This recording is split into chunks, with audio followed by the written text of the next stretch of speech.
Bien, mis hermanos, vamos a comenzar en esta noche con con nuestro estudio y vamos a orar primeramente para poner este tiempo en manos del Señor. Oremos. Padre nuestro que estás en los cielos, santificado sea tu nombre, Señor Dios Todopoderoso. En esta noche queremos alabarte, bendecirte y glorificarte, Señor, porque solo tú eres digno, solo tú eres santo, Señor, porque solo tú mereces nuestra adoración.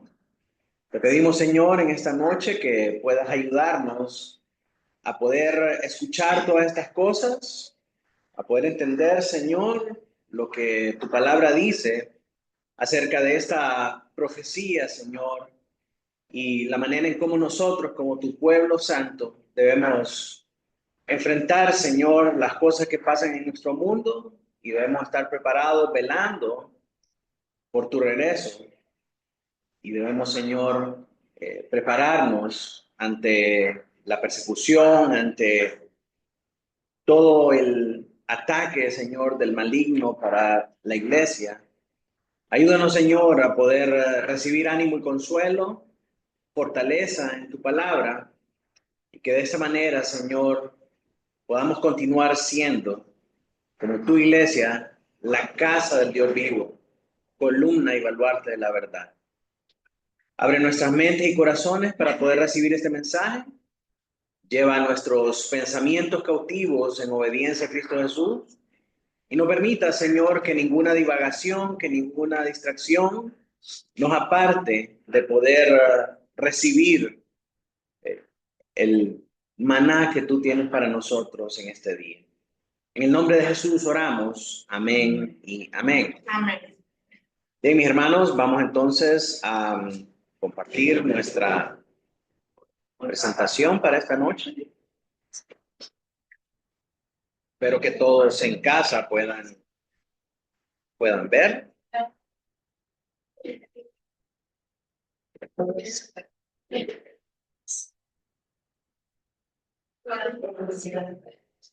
Si me confirman ahí en casa, hermanos, que pueden ver la pantalla. Sí, la vemos, pastor. Amén, amén. Gloria al Señor. Entonces, mis hermanos, estamos en el séptimo inciso de este estudio de Apocalipsis que tiene que ver con el juicio final de Babilonia y la bestia, un tema que se abarca desde el capítulo 17 hasta el capítulo 19, verso 21. Y dentro de este enunciado vimos ya la introducción a la visión, que fue los versículos del 1 al 3, la primera parte. Luego la visión y la respuesta del vidente en los versos 3b hasta el 7. Y el día de hoy vamos a ver la interpretación del significado de la bestia. Si recuerdan la clase pasada, hablamos de la mujer que cabalgaba sobre la bestia. Y en contexto, todas estas lecciones son una ampliación o es un profundizar en el juicio de las copas que acabamos de ver. El juicio de las copas, en el capítulo anterior, dijimos que es como la vista previa de los juicios. Te da un resumen de lo que iba a pasar. Ya en este capítulo 17 se profundiza más acerca de los elementos contenidos en estos juicios de las copas. Y entonces aquí comprendemos quién es esa Babilonia y también que era aquella mujer que estaba montada sobre la bestia. Y dijimos que esa Babilonia, que es descrita como la gran ramera, representa ese pensamiento de la era actual, el pensamiento de la época, que embriaga a los moradores de la tierra, que embriaga a los gobernantes de la tierra con todos sus placeres, con todas sus ideologías y con todos sus excesos y sus lujos. Y esto lleva a los moradores de la tierra y a los gobernantes a levantar ídolos y ofrecer adoración a las cosas que esta gran ramera ofrece y estar en oposición a Dios y por consiguiente en oposición a su pueblo que constantemente está denunciando estas cosas como contrarias a Dios. Entonces ahora vamos a ver que ese pensamiento de la época, que es la gran ramera, la gran Babilonia, se sienta sobre una bestia y que esa bestia tiene 7 cabezas y esa bestia representa los gobiernos del mundo y vamos a ver esa dinámica que hay entre ese pensamiento y estos reinos, cómo se levantan en la época final, en el tiempo final, para perseguir a la iglesia, pero finalmente son destruidos por el Señor Jesucristo. Entonces, eso es, a grosso modo, lo que contiene estos pasajes del versículo 8 hasta el versículo 14. Vamos a dar lectura entonces el pasaje que tenemos para esta noche. Si alguien me puede ayudar, por favor, a leer. Apocalipsis 7, del 8 al 14. La bestia que han visto era y no es, y está para subir del abismo e ir a perdición, y los muertos aquellos cuyos nombres no están escritos desde la fundación del mundo en el libro de la vida. Se asombrarán viendo la bestia que era y no es, y será. Esto, para la mente que tenga sabiduría, 7 cabezas, son 7 montes, sobre los cuales se sienta la mujer, y son 7 reyes. 5 de ellos han caído, uno es, y el otro aún no ha venido. Y cuando venga, es necesario que dure breve tiempo. La bestia que era y no es también el octavo, y es de entre los 7, y va a la perdición. Y los 10 cuernos que han visto son 10 reyes que aún no han recibido reino, pero por ahora recibirán autoridad juntamente con la bestia, el mismo propósito, y entregarán su poder y su autoridad a la bestia. Pelearán contra el cordero y el cordero vencerá. Él es Señor de señores y Rey de reyes, y los que están con él son llamados y elegidos y fieles. Amén. Entonces vemos un montón de elementos presentes en esta lectura y algunas de estas cosas parecen como trabalengua, ¿verdad? Difíciles de entender. Dice, y la bestia que era y no es, y es también el octavo, y es de entre los 7, y es de entre los 7, y va a la perdición. El verso 10 dice, son 7 reyes, 5 han caído, uno es, y el otro aún no ha venido, y cuando venga es necesario que dure breve tiempo. Entonces, ¿qué es, verdad? Cuando vemos todo este juego de palabras acá, es difícil poder así a simple vista decir, con esto Juan se refiere a estas cosas. Y por eso es que es necesario que nosotros podamos hacer un estudio más profundo acerca de qué significan estas cosas para que nosotros podamos entender el mensaje de la Biblia y cómo esta profecía se aplica para nosotros ahora. Así que vamos a comenzar primero desglosando versículo por versículo y primero miraremos un panorama general hacia dónde vamos con todo esto. Como les dije, el capítulo anterior vimos una mujer que es Babilonia, la gran ramera, que representa la seducción del mundo con ese pensamiento de la época. Ese pensamiento del mundo son la riqueza, la idolatría y la persecución a los cristianos, la oposición a Dios y todas esas cosas. Mientras que la bestia encarna el poder opresor que la sostiene. Los gobiernos, ¿verdad? Que se levantan, que tienen la autoridad para oponerse a Dios, para oponerse a Dios y perseguir a su pueblo. Entonces, esta visión prepara el terreno para la interpretación detallada de la siguiente sección. Es decir, la sección anterior, la descripción de esta mujer sobre esta bestia, prepara el terreno para que miremos ahora una interpretación detallada de esta siguiente sección, donde se nos va a decir cuál es el destino de la bestia y la falsa autoridad que ésta tiene. Así que el pasaje que leímos ahorita al principio va a analizar la naturaleza engañosa del estado satánico, representado por esta bestia, y su destino final bajo el juicio de Cristo. El pasaje entonces nos va a revelar la ironía del poder satánico, que aunque parece triunfar temporalmente, su destino final es la destrucción. ¿Verdad? Vimos anteriormente una representación gráfica de lo que sería esta mujer, ¿verdad? Y lo que sería la bestia con sus 7 cabezas y que cada cabeza representaba una abominación al Señor, una blasfemia al Señor. Entonces así comenzamos ahora con el primer versículo, que es el 8a de este capítulo 17. Dice, la bestia que has visto, que era y no es, y está para subir del abismo e ir a la bendición. Vemos que aquí se aplica esta triple fórmula para describir a esta bestia. Era, no es, y está por subir del abismo e ir a perdición. Y esta triple fórmula no solamente es una parodia de la naturaleza divina, sino que también imita de manera perversa la muerte y la resurrección de Cristo. Recordemos, esta bestia quiere tomar el lugar de Cristo y quiere que los moradores de la tierra la adoren como que si fuera Dios. Entonces, esta manera de Juan de describirla así, como que era y no es, y está para subir, representa una parodia a la naturaleza divina y a la manera en cómo Dios es descrito, ¿verdad? Dios es descrito como el que era, el que es y el que ha de venir.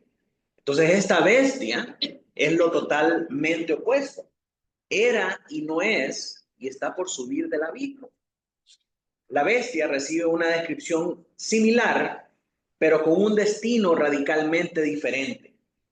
Era, ya no es, y está para subir del abismo e ir a la destrucción. Mientras que la resurrección de Cristo lo lleva a la vida eterna, el aparente retorno de esta bestia desde el abismo solo la va a conducir hacia su perdición o hacia su destrucción final, ¿verdad? Entonces, cuando se describe de esta manera, era, no es y está, no es ningún trabalengua, sino que es una descripción opuesta o una parodia de lo que es el Señor y de la manera en cómo es descrito el Señor.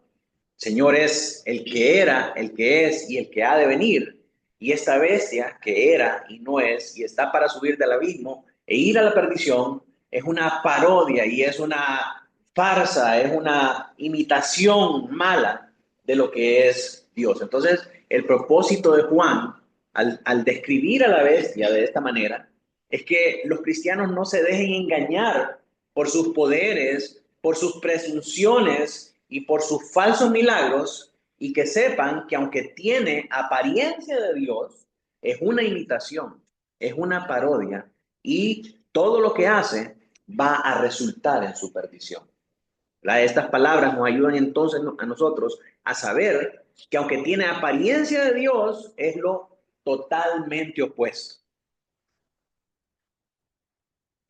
Este contraste irónico subraya también la derrota fundamental de esta bestia. Ya desde este pasaje se nos está diciendo que aunque haga estos milagros van a resultar en su destrucción. Ya está acabada, ya está juzgada, ya está perdida. Entonces, subraya esta derrota fundamental de la bestia, cuya aparente victoria temporal sobre los santos, que vimos en Apocalipsis 13:3, no puede ocultar su destino inevitable de juicio. Y en los capítulos subsiguientes vamos a ver cómo comienza a darse este juicio sobre esta bestia imitadora, sobre esta bestia que quiere oponerse a Dios. El texto revela entonces de esta manera la naturaleza engañosa de este poder satánico, que aunque parece amenazador, ya ha sido derrotado por la obra redentora de Cristo en la cruz. En Apocalipsis 13, del 13 al 14, vemos algunas de las obras que esta bestia imitadora, impersonadora de la gloria de Dios, trata de hacer, con la cual engaña a los moradores de la tierra. Si alguien me ayuda ahí a leer. También hace grandes señales, de tal manera que aún hace descender fuego del cielo a la tierra delante de los hombres, y engaña a los moradores de la tierra con las señales que se le ha permitido hacer en presencia de la bestia, mandando a los moradores de la tierra que le hagan imagen a la bestia que tiene la herida de espada y vivió. Si esta bestia hace una imitación de la resurrección. Entonces, al ver el milagroso poder de esta bestia, ahora los moradores de la tierra corren y la adoran como que si fuera Dios. Entonces, Juan está tratando de que el pueblo de Dios no se dejen engañar por estos patrones de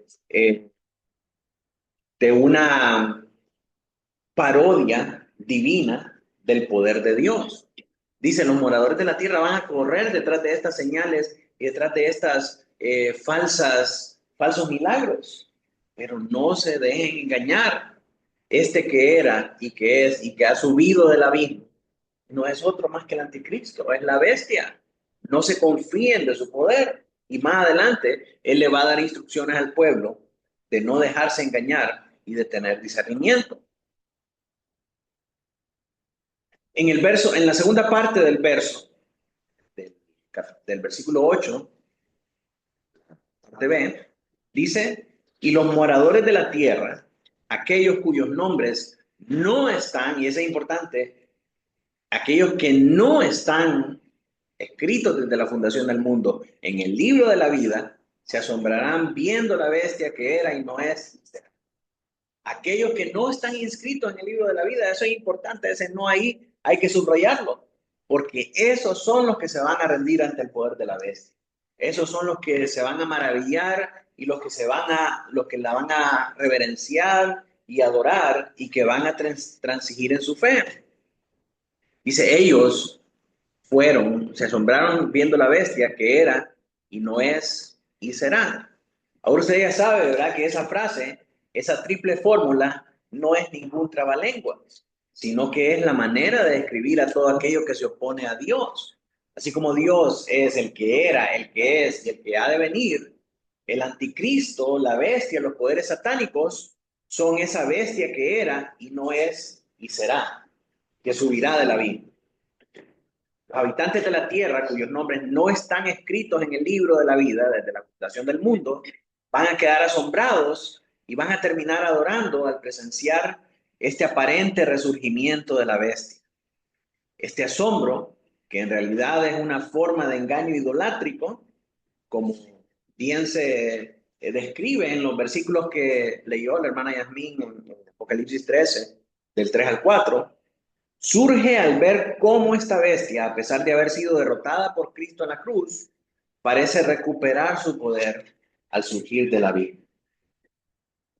Las multitudes entonces, cegadas por su incredulidad, van a interpretar esta resurgencia como una señal de su invencibilidad, sin comprender que se trata de una farsa destinada al fracaso. ¿Sí? Entonces, el poder de Cristo venció en la cruz del Calvario y Cristo es presentado como el campeón supremo, como el vencedor supremo. Pero este anticristo, esta bestia, Satanás, que había sido herido por la muerte y la resurrección de Cristo, ahora trata de engañar a los moradores de la tierra, haciendo todos estos milagros, creando todas estas estructuras de poder y de religión para engañar a las masas y llevarlas a apartar su vista del hecho verdadero de la resurrección, del poder y de la victoria suprema del Señor Jesucristo. Ese es el engaño que esta bestia logra sobre los moradores de la tierra. Ahora, ¿cuál es la causa del engaño? La clave de este engaño radica en la condición espiritual de los adoradores. ¿Cuál es? Que ellos no están inscritos en el libro de la vida. Ese libro que había sido reservado para los redimidos por el Cordero, nos dice Apocalipsis 13:8 y Apocalipsis 21:27. Ellos carecen del discernimiento para poder reconocer la verdad. La gente del mundo que no ha sido redimida por el Cordero no puede distinguir, hermanos, entre lo que es del Señor y lo que no es del Señor. Por eso nosotros vemos en el mundo que muchas personas le llaman milagro a cosas que la Escritura condenaría. Y uno dice, ¿cómo es posible que esta gente corra tras esos falsos milagros, tras esos demonios haciendo todo tipo de milagros? vírgenes llorar, santos haciendo esto, demonios operando en la vida de las personas, ¿cómo pueden decirle a esas cosas Dios? Y la respuesta está en este pasaje de Apocalipsis 17:8. No están inscritos en el libro de la vida. No han sido redimidos por el Cordero. Entonces ellos no pueden tener el discernimiento que las Escrituras le dan a los cristianos para poder distinguir la verdad de la mentira. Así que por eso, mis hermanos, y esta es una aplicación muy importante, nosotros no podemos adorar lo mismo que el mundo adora. Si el mundo ama algo, nosotros tenemos que estar sospechosos de eso. Porque las palabras del Señor Jesucristo a sus discípulos fueron: si el mundo me ha odiado a mí, también los va a odiar a ustedes. ¿Verdad? Lo natural, lo normal es que el mundo odie todo lo que tenga que ver con Dios. Siguiente, trata de reinterpretar la verdad y trata de reinterpretar a Dios de una manera que sea digerible para ellos y que sea aceptable para ellos. Por eso cuando nosotros vemos que hay un mover espiritual, que todo el mundo está diciendo que eso es cristiano, que eso es bonito y que eso está causando sensación en el mundo, nosotros tenemos que estar sospechosos de esas cosas. Y es muy normal en nuestra época de plataformas sociales y de contenido viralizado, ¿verdad? Y la proliferación de todos estos medios, que continuamente salgan contenidos etiquetados como cristianos, pero que realmente están apartados de la verdad bíblica. Y el más reciente de estos engaños es la serie Chosen, que está hecha desde la perspectiva de muchas sectas que están alejadas de la verdad y reinterpretan al Señor Jesucristo, dramatizando su vida, incorporando elementos que son de la imaginación humana y que están en contra del segundo mandamiento de no hacernos imagen de las cosas que están en los cielos. Y entonces el mundo corre detrás de estos espectáculos y ama y dice: esto es cristiano, así era el Señor Jesucristo, de esa manera funcionaban estas cosas. Y si el mundo lo ama, si el mundo corre detrás de estas cosas, si esto está causando sensación en el mundo, nosotros debemos estar sospechosos. ¿Por qué? Porque el mundo no tiene el discernimiento que el Señor le da a los cristianos. El mundo ama una versión degradada de Dios y degradada en su palabra. Entonces, de esa manera, logra engañar a los moradores de la tierra, y los moradores de la tierra están pensando que ven algo bonito, que están haciendo algo bueno, porque lleva el nombre de Dios. Pero al final, detrás de eso, hay un engaño malévolo para llevarnos a tener una comprensión y una concepción errada de Dios y de su verdad expresada en las Escrituras. Entonces, no debemos nosotros sucumbir ante lo que el mundo llama de Dios o ante lo que el mundo llama cristiano. Nosotros debemos estar velando permanentemente en las palabras del Señor para tener el discernimiento y para poder distinguir entre lo que es santo y lo que es profano. Por otro lado, los creyentes que sí están inscritos en el libro de la vida, ellos sí son capaces de tener discernimiento. Eso nos dice el siguiente verso, el verso 9. Dice esto: para la mente que tenga sabiduría. El que tiene sabiduría sí puede conocer estas cosas. Y si nosotros recapitulamos algunos versículos atrás, recordamos que Juan viene diciendo esto una y otra vez a los cristianos. El que tiene sabiduría, que cuente el número de la bestia. En estas cosas hay sabiduría. Y aquí vuelve también a decir esto: para la mente que tenga sabiduría. Y esto evoca, mis hermanos, las palabras de la profecía de Daniel, en Daniel 7, en donde solamente aquellos entendidos en las palabras del Señor podían comprender el propósito y la naturaleza de las Escrituras acerca del juicio en el final de los tiempos. Entonces, estas cosas, este conocimiento, el Señor lo ha reservado para sus verdaderos hijos, para aquellos elegidos y para aquellos a los que les ha dado este discernimiento para distinguir entre lo santo y lo profano, a través de su palabra. La sabiduría divina preserva a los redimidos del engaño final, revelando el verdadero carácter de la bestia y fortaleciendo en ellos su fidelidad hacia Cristo. Solo aquellos con discernimiento espiritual, fortalecidos por la gracia divina, van a poder comprender el significado profético de la visión y van a poder resistir las seducciones del sistema maligno. Ahora, miremos entonces la conexión de estas palabras con Daniel. Juan dice, esto para la mente que tenga sabiduría. De nuevo, esas palabras evocan las palabras de la profecía de Daniel. Miren, por ejemplo, Daniel 11, del 32 al 35. ¿Quién lo lee? Con lisonjas seducirá a los violadores del pacto, mas el pueblo que conoce su Dios se esforzará en actuar. Y los sabios del pueblo les subirán a mundo, y por algunos días caerán a espada y a fuego, en cautividad y despojo, y en su caída serán ayudados de pequeños de cólera. Y muchos se juntarán a él con lisonjas. También algunos de los sabios caerán para ser depurados y limpiados y emblanquecidos hasta el tiempo determinado, porque aún para eso hay dudas.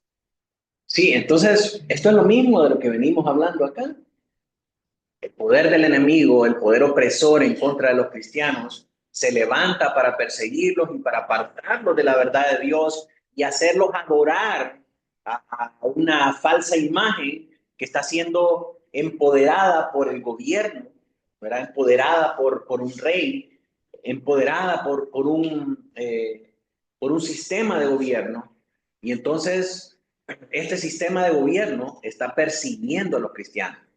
Pero en medio de todo este pueblo, Dios levanta sabios que puedan entender el mensaje profético, que puedan entender la visión y que le enseñen al pueblo para no sucumbir ante esa adoración. Y por oponerse a este poder del enemigo, estos son perseguidos y aún tratan de infiltrar a ese mismo pueblo, metiendo gente que los lisonjee. Esto es que diríamos nosotros que sean salameros, ¿verdad? Que traten de hablarle con la misma jerga cristiana. Ah, no, yo soy cristiano también. Dios te bendiga y varón amado y aquí y todo lo demás. Pero detrás de todas esas palabras lisonjeras, ellos son falsos, son engañadores, que lo que buscan es desviar al pueblo de la verdad, apartarlos de la verdad y entregarlos a aquellos que los están persiguiendo. Esta temática de Daniel, hermanos, es la misma temática que está pasando en Apocalipsis. Esta persecución está sucediendo para los cristianos por medio del gobierno romano. Y esa persecución está sucediendo ahora también por medio de los gobiernos del mundo, instaurando sus ideologías, instaurando sus agendas. Y las personas piensan, las iglesias han sucumbido ante esas ideologías pensando que eso es lo correcto, que eso es lo bueno, porque eso es lo que agrada a Dios. Que seamos buenos con los homosexuales, que seamos buenos con las lesbianas, que es el derecho de una mujer a abortar. ¿Sí? Y muchas iglesias han sucumbido a esas ideologías perversas. Y aquellos que se oponen a estas verdades son perseguidos, son censurados, son atacados y en algunos países, por medio del gobierno, son también perseguidos y arrojados a la cárcel. Entonces esto es lo que ha pasado acá. Pero aquellos a los que el Señor les ha dado este discernimiento y esta sabiduría no sucumbirán ante estas amenazas, ante esta persecución y por el contrario seguirán enseñando la verdad del Señor, aunque eso los lleve a la muerte. Miren también Daniel 12:10. ¿Quién lo lee? Muchos serán limpios, emblanquecidos y purificados. Los impíos procederán impíamente y ninguno de los impíos entenderá, pero los entendidos comprenderán. Los entendidos comprenderán. Los impíos se van a perder y van a sucumbir ante la acción impulsada por estos gobiernos, impulsada por estos sistemas.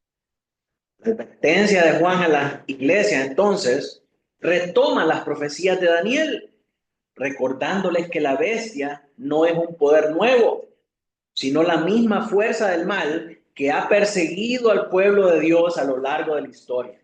Entonces ahora, cuando sabemos eso, hace sentido para nosotros que Juan describa a la bestia como el que era, el que es y que ahora ha subido del abismo. Cuando dice el que era, está refiriéndose a ese mismo poder que ha perseguido al pueblo durante el tiempo de la cautividad babilonia. Sí, esa misma bestia que perseguía a los cristianos, que los hacía arrodillarse ante la estatua de Faraón, es la misma bestia detrás del imperio romano que está haciendo que los cristianos renuncien al culto al Señor para ofrecer culto al emperador de Roma. Y es la misma bestia que va a venir en los tiempos finales para perseguir a los cristianos, haciéndolos apartar de la adoración al Dios único y verdadero para ir tras ideologías destructivas, como lo que estamos viendo nosotros ahora con esas agendas LGBT, abortistas, progresistas y todo lo demás. O sea, esa bestia que perseguía a Daniel es la misma bestia que estaba persiguiendo a Juan y es la misma bestia que nos persigue a nosotros ahora, apartándonos de la adoración a Dios para sucumbir ante la adoración falsa de estos sistemas. ¿Sí entiende esa dinámica ahora? El que era, el que es y ha subido de la vida. Es el mismo. A lo largo de la historia ha perseguido a los cristianos para hacerlos transigir en su fe. Clave para no ser engañados radica en conocer las escrituras y permanecer alerta. Mis hermanos, solo el cristiano que permanece velando es el que no va a transigir en su fe. Por eso insistimos nosotros en la lectura, por eso insistimos en la oración, por eso insistimos en congregarnos, por eso insistimos en estar estudiando la Biblia, en compartir con otros cristianos, en tener compañerismo como iglesia. ¿Por qué? Porque eso nos ayuda a estar vigilantes, porque eso nos ayuda a recordarnos que hay poderes del mundo que están en contra de nosotros y que están procurando desviarnos de la adoración verdadera a Dios. Entonces, si no velamos, nosotros vamos a transigir en nuestra fe. Tenemos que estar velando. Después habla el versículo acerca de las 7 cabezas. Dice en el versículo 9, la segunda parte dice, las 7 cabezas son 7 montes sobre los cuales se sienta la mujer. Ahora, ¿qué significan estos 7 montes? El ángel revela que las 7 cabezas de la bestia representan de manera simbólica 7 montes. Pero estos montes, hermanos, no deben entenderse literalmente como las colinas de Roma. Aunque esta interpretación ha sido común, muchos dicen, esos 7 montes son las 7 colinas que están en Roma, sobre las cuales se sienta la ciudad del Vaticano, y la ciudad del Vaticano es la gran ramera, y estas 7 cabezas son esos 7 montes. No, no es una interpretación literal, sino que esto es figurativo. Es una representación figurada de reinos poderosos. Cuando mirábamos el juicio sobre los montes que caían al mar, decíamos que eso representa los reinos de la tierra, representa los gobiernos, representan las potestades de la tierra que son juzgadas. Entonces, cuando se habla de un monte, está hablando de un reino, está hablando de un gobierno, está hablando de un poder. No está hablando de un monte literal. Este simbolismo se sustenta en el uso consistente de monte, que en griego es la palabra oros, en Apocalipsis 8:8, cuando vimos ese juicio sobre los montes, y en el 14 también, y en todo el Antiguo Testamento, por ejemplo, cuando habla acerca de la profecía del Señor Jesucristo, la voz que clama en el desierto y que dice todo monte sea bajado y todo valle sea allanado, no significa que iba a venir con una aplanadora, ¿verdad? Con una patrola a escarbar y a allanar todo el territorio. No, está hablando de que el imperio de Cristo, que el reinado de Cristo se iba a poner por encima de los principales gobernantes de la tierra. Él iba a ser manifestado como el gobernador supremo de esta creación que él es. Entonces esos montes se refieren a principados. Así se usa esa palabra simbólicamente en el Antiguo Testamento. Vemos en Isaías 2:2, en Daniel 2:35.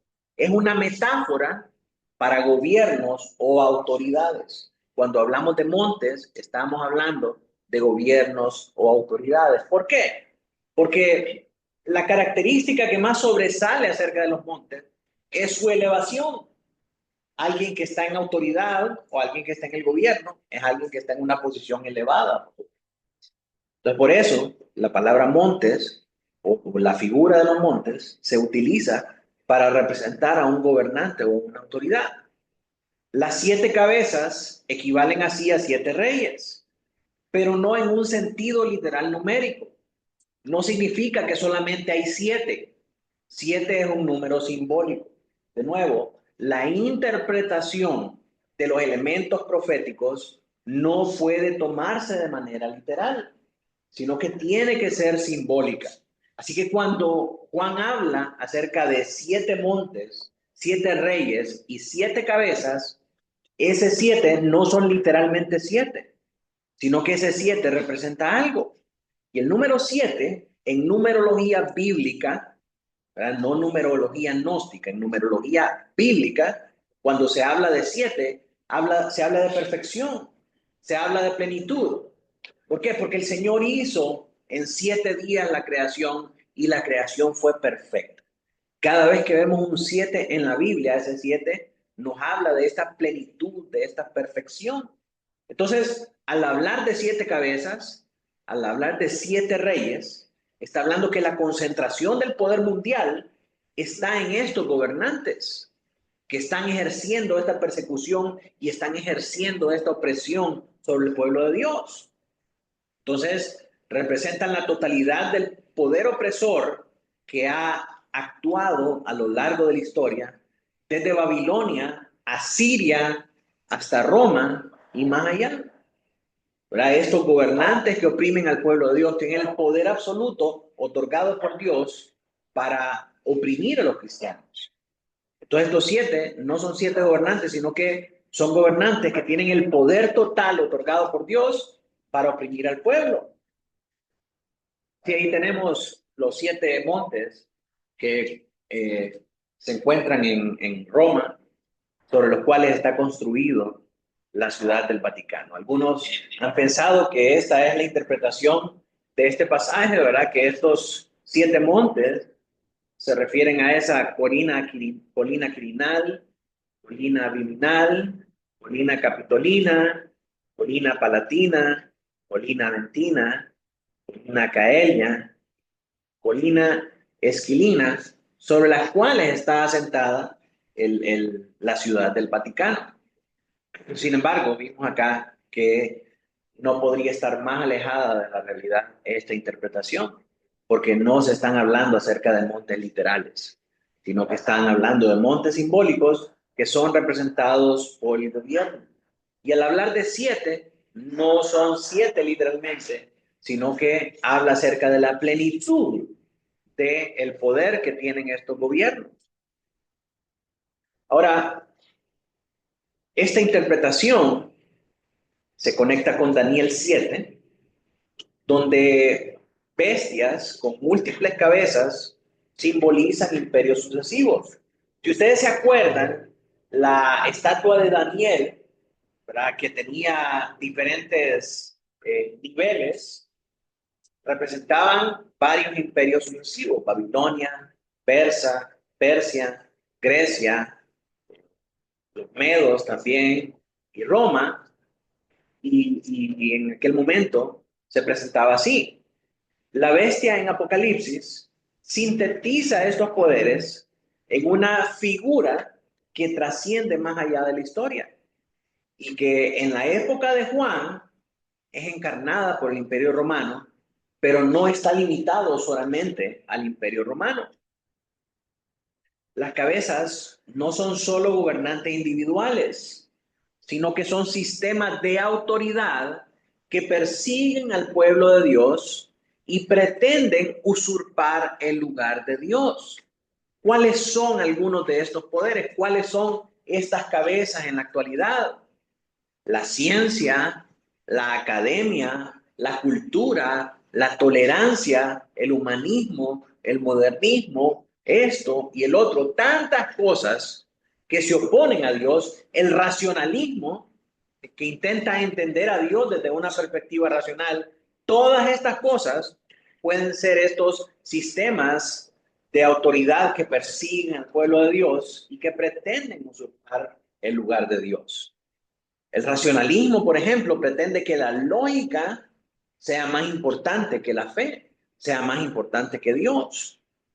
El simbolismo enfatiza entonces que el conflicto espiritual subyace a los poderes terrenales, cuyo alcance abarca toda la era humana hasta el juicio final, cuando el Cordero demostrará su supremacía.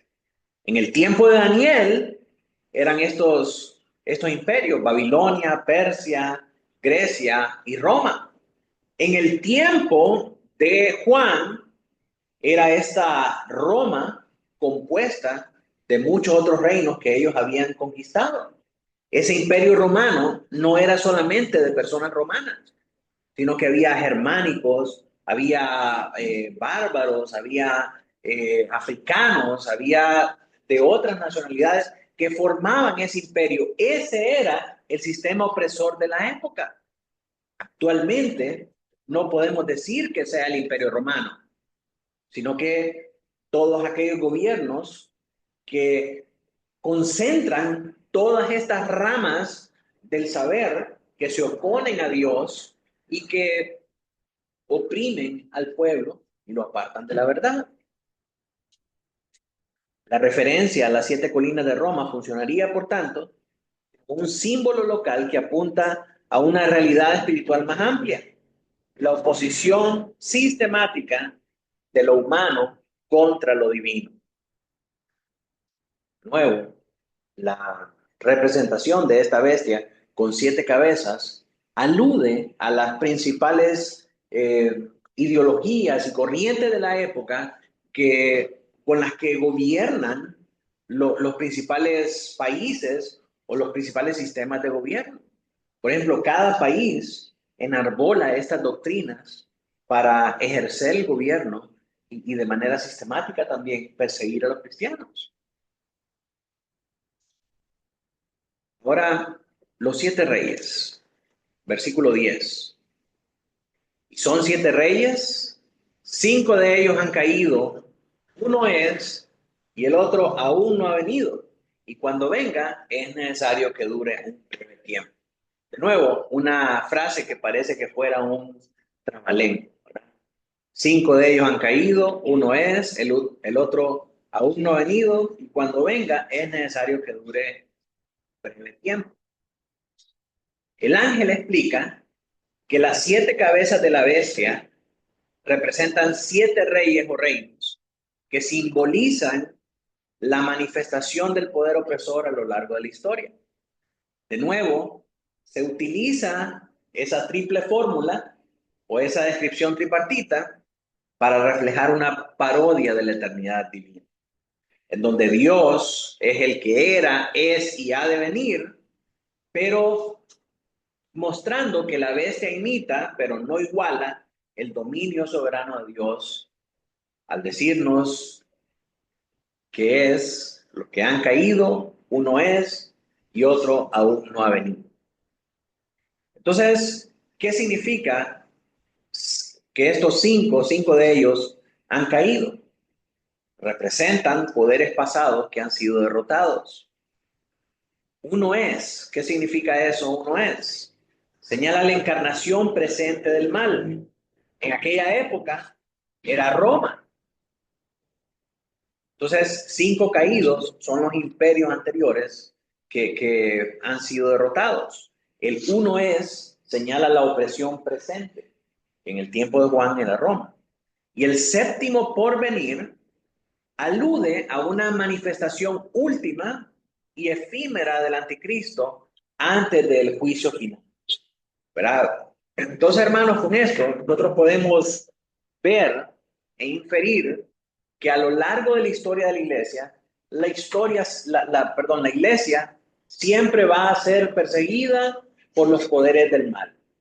Y viendo para atrás, van a haber unos que ya cayeron, van a haber unos que han sido derrotados. Y de nuevo, los números no son literales, ¿verdad? No podemos decir, bueno, primero antes de Estados Unidos, que gobierna ahora, antes de Estados Unidos era, qué sé yo, Inglaterra. Antes de Inglaterra era Francia. Antes de Francia era Italia. Y así sucesivamente. No se trata de ver atrás y ver los poderes que han ido reinando de una manera sucesiva. O sea, esto nos dice a nosotros que hay poderes que ya fueron derrotados. Por ejemplo, si vemos para atrás, en algún momento el ateísmo de la Unión Soviética representaba una amenaza para el cristianismo, pero pues ese espíritu fue vencido a través de la iglesia cristiana y ahora amenaza otra vez con levantarse, ¿verdad?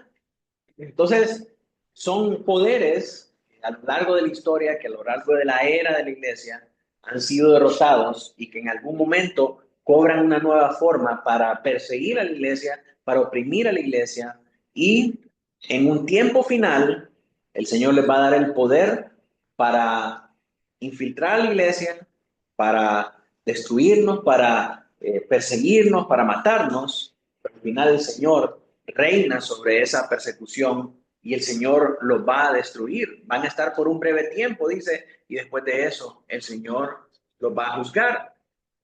Así que ese séptimo porvenir alude al tiempo final con esa manifestación efímera del anticristo antes de que venga el juicio final.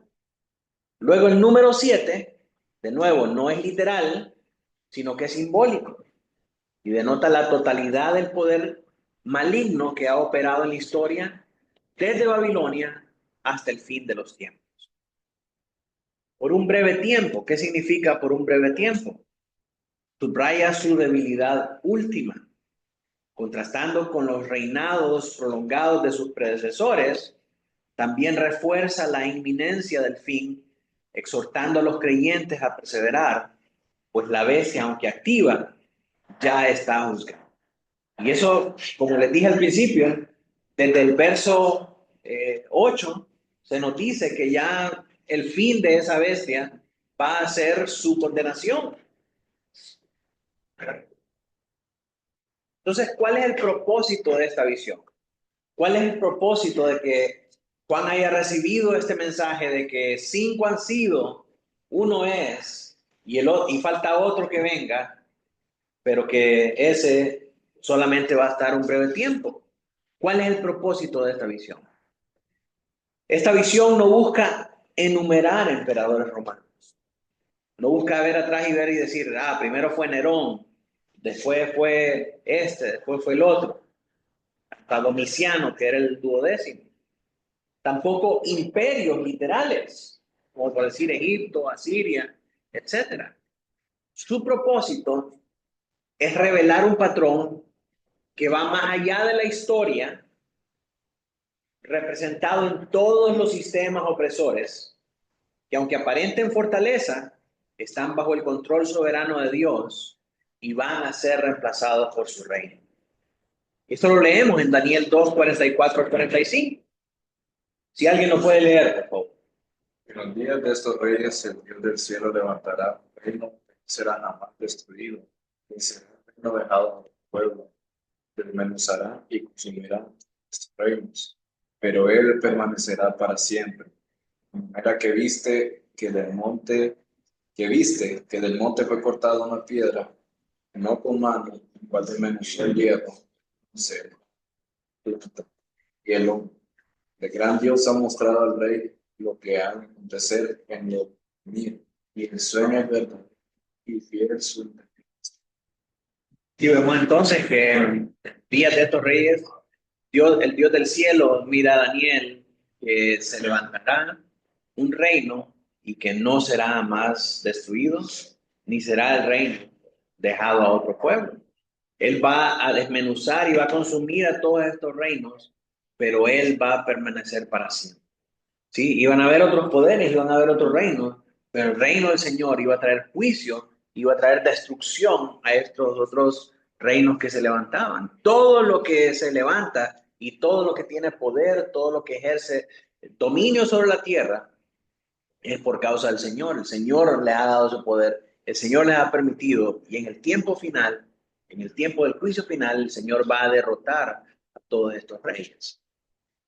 Ahora, allá por los 90, hermanos, se creía que una interpretación literal de este pasaje era 5 han caído, entonces tiene usted acá 1, 2, 3, 4, 5 han caído.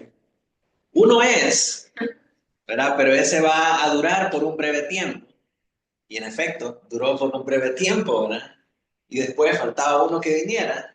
Y luego habla acerca del octavo, que es la bestia. Bueno, eso en aquel tiempo no se conocían esto, ¿verdad? Pero pues ya se vaticinaba algo así. De esto, hermanos, sabemos y concluimos de que la interpretación de este pasaje no es literal.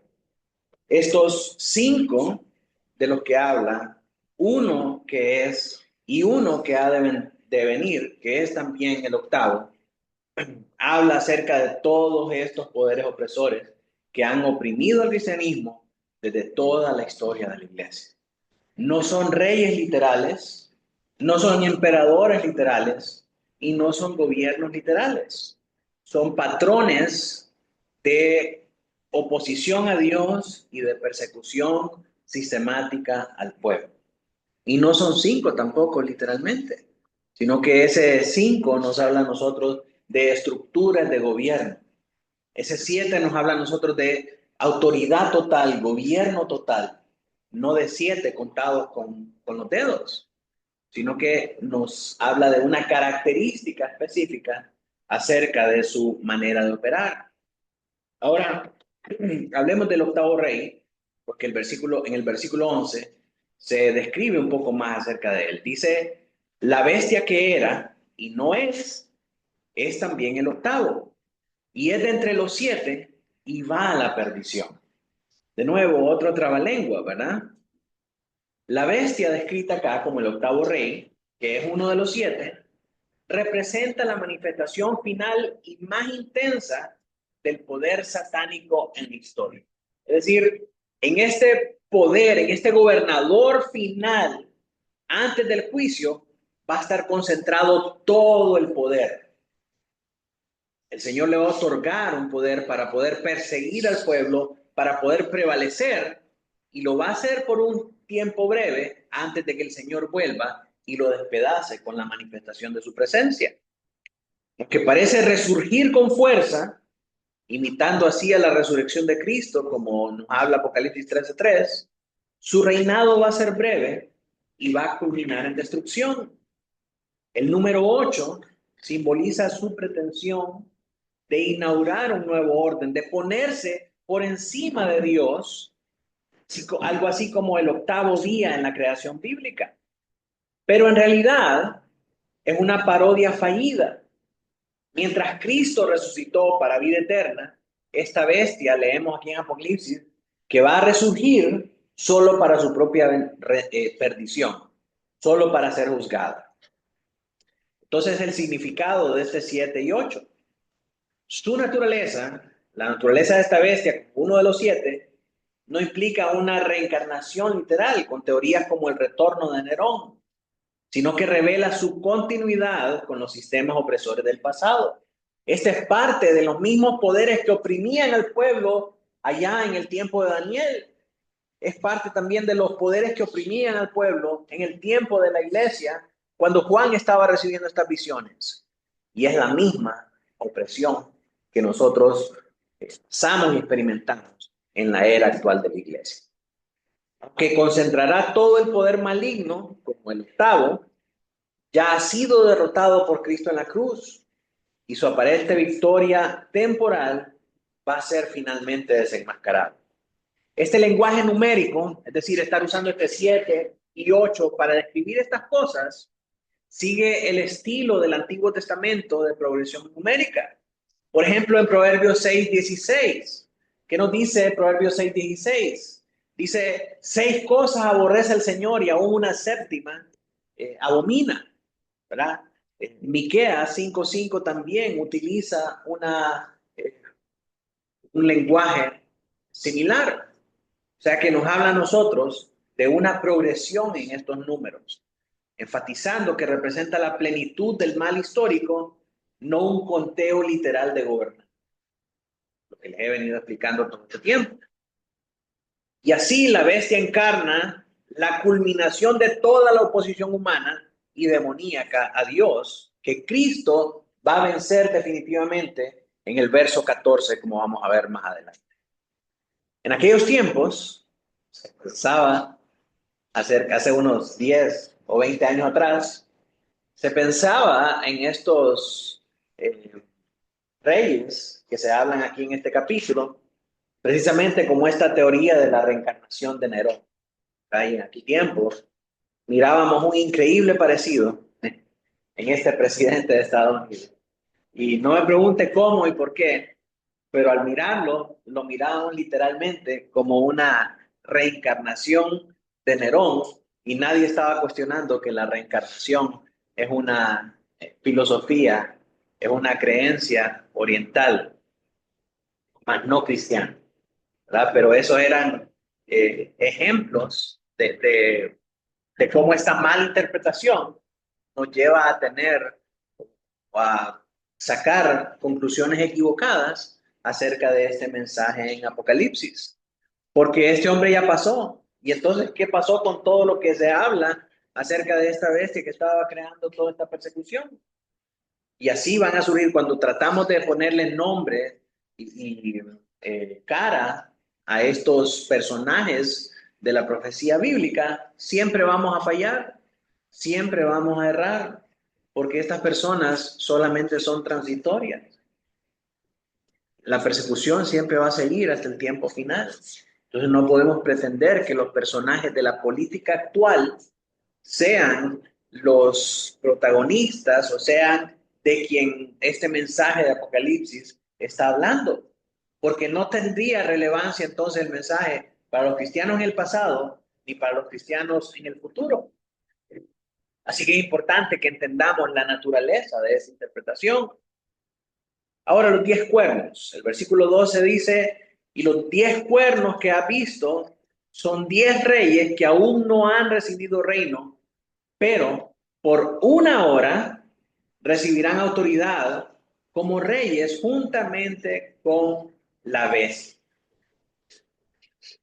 El ángel revela que estos 10 cuernos de la bestia representan 10 reyes que aún no han recibido su reino, simbolizando una coalición futura de gobernantes aliados con este poder satánico.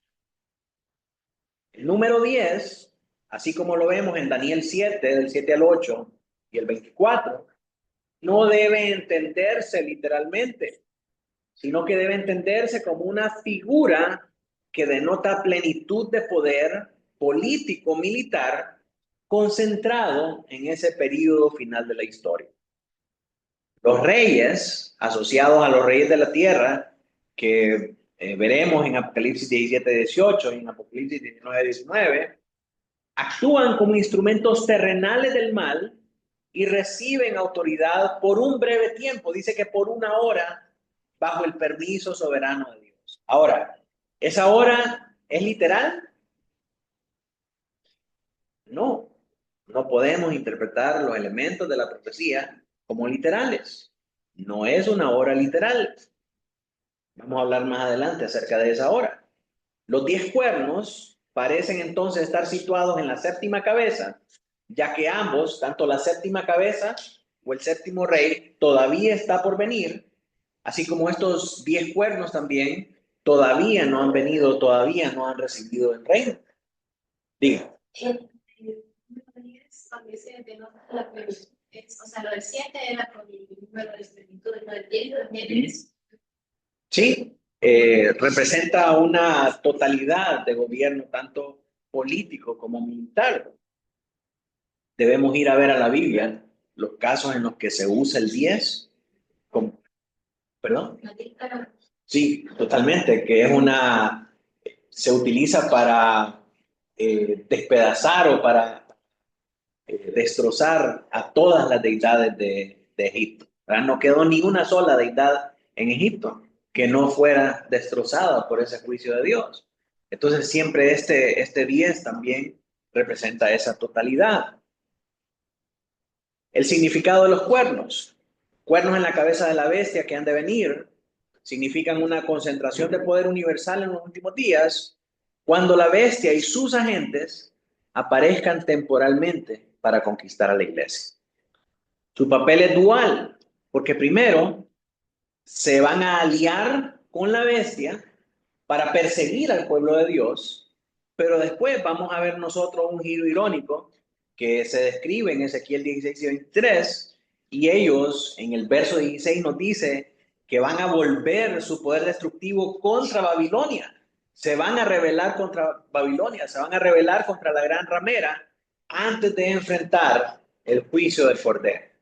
Ahora, una hora, ¿qué se refiere? Esa hora es tomada de la traducción de la Septuaginta de Daniel 4:17 y se utiliza también en Apocalipsis 18:10, 17 y 19 y enfatiza lo efímero de su dominio, que es decir, que lo que esta bestia va a reinar va a ser un periodo relativamente corto de tiempo, contrastado con la eternidad que va a reinar el Señor Jesucristo.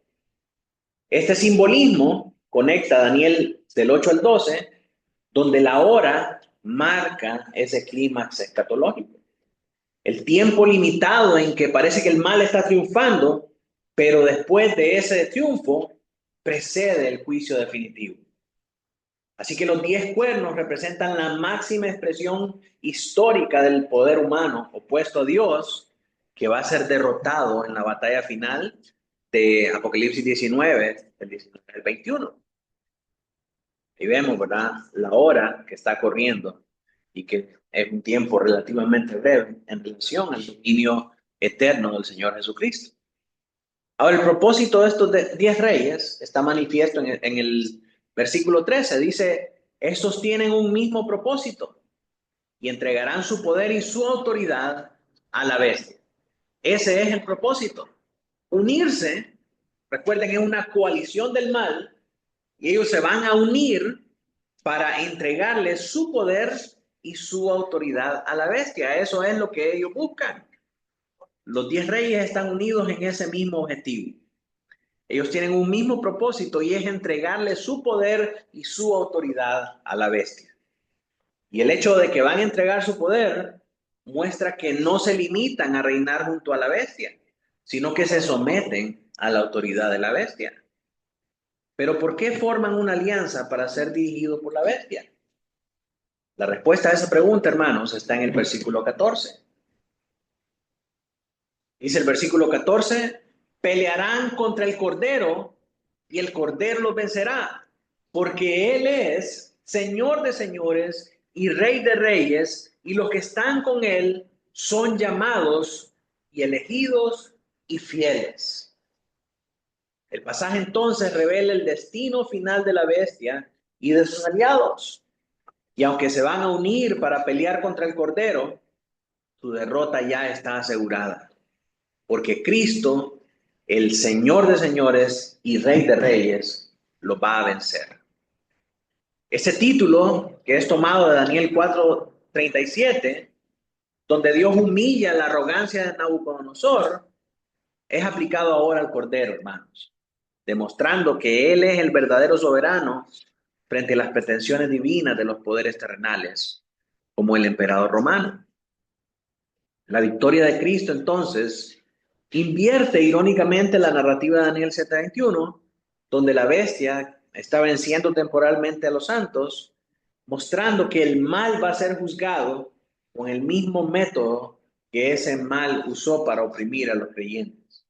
La guerra que la bestia libró contra los fieles se va a volver contra ella, porque ahora esta alianza del mal esta alianza de poderes va a venir y se va a rebelar contra ellos. Los creyentes, identificados como llamados, escogidos y fieles, no solo son preservados, sino que también participan en la victoria, cumpliendo la promesa de Daniel 7:22, de que los santos juzgarán al impío. Así el pasaje consuela a los perseguidos. La aparente supremacía de la bestia es temporal y su caída es inevitable. La verdadera autoridad pertenece al Cordero, cuyo triunfo expone la falsedad de todo poder que se opone a Dios. Mis hermanos, de esa manera terminamos con este contenido y en nuestra próxima clase miraremos la interpretación de la mujer en relación con las aguas y la bestia. Así que por hoy llegamos al final de nuestra clase y vamos a terminar orando al Señor para quedar despedidos. Voy a pedirle a mi hermano Pablo que pueda dirigirnos en oración. Amadísimo Padre, te damos gracias una vez más, Señor, este hermoso tiempo, Señor, y este privilegio, Señor, de aprender de ti, Señor. Gracias, Señor, que el pastor me dio estas enseñanzas que les poder